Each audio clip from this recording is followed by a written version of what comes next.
May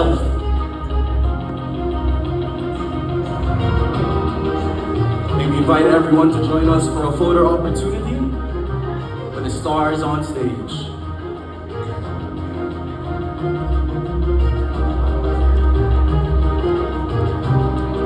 History in the making as tonight serves as the first BAFTA. And of course, our best drama actor.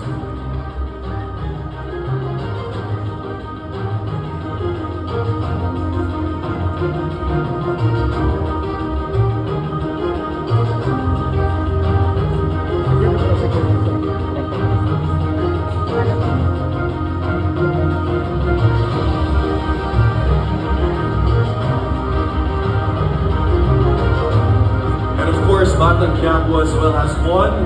There are 2 awards for the Best Drama Series. Ladies and gentlemen, a round of applause. A well-deserved recognition.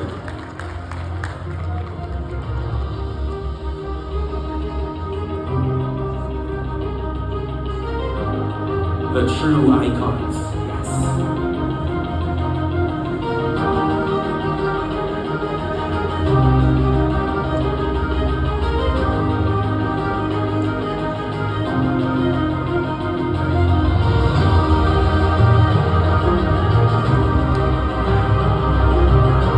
So much and congratulations.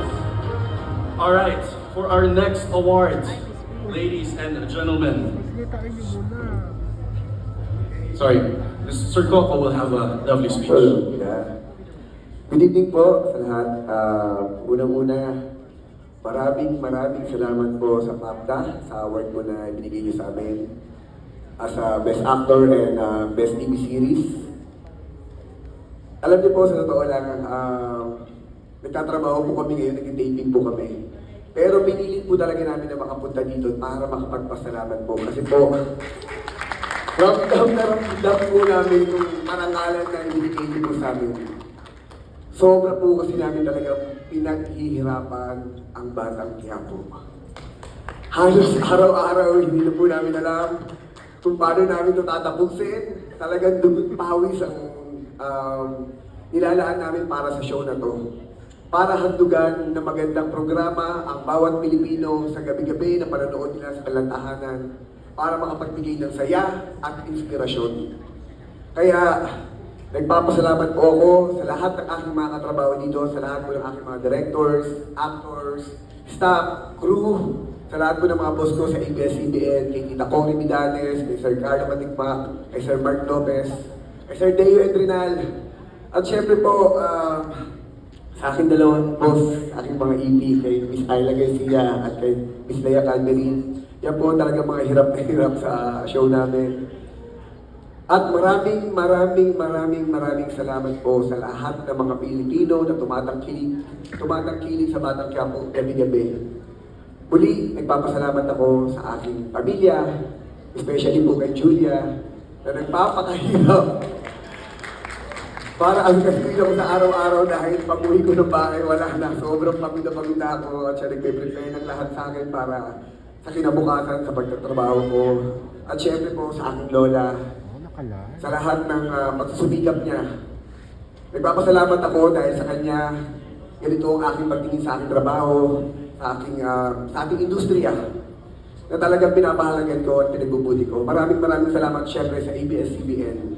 Sa tiwalang pinagkaloob nila sa amin. At syempre po sa All TV2, sa pagtulong nila sa amin ngayon, maraming salamat po. At sa lahat po ng mga Pilipino. Thank you so much and God bless you. Para sa ating natin. I love you. Thank you. Thank you, Coco. Ayan. Naging rin po ako, naging part ako ng team ni Coco sa Ang Probinsyano. Congratulations again, Coco. I love it. Congratulations, Coco Martin, Batang Quiapo.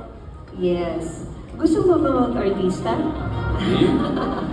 Let's see. Anyway, let's go to the next award. The longest running Sunday musical variety show on Philippine television, showcasing ABS-CBN's best and brightest stars, simultaneously hosted by Gary Valenciano, Martin Rivera, Oh, yes. Sara Geronimo, Eric Santos, Darren Espanto, Andrew D, Obi Alcacid, Regine Velasquez, Robbie Domingo, Alexa Ilahad, ang dami na pala, Donnie Pangilinan, Bel Mariano, and Janine Gutierrez, and naging part din ako somehow nitong show na to, the longest running variety show, and to get the award, the one and only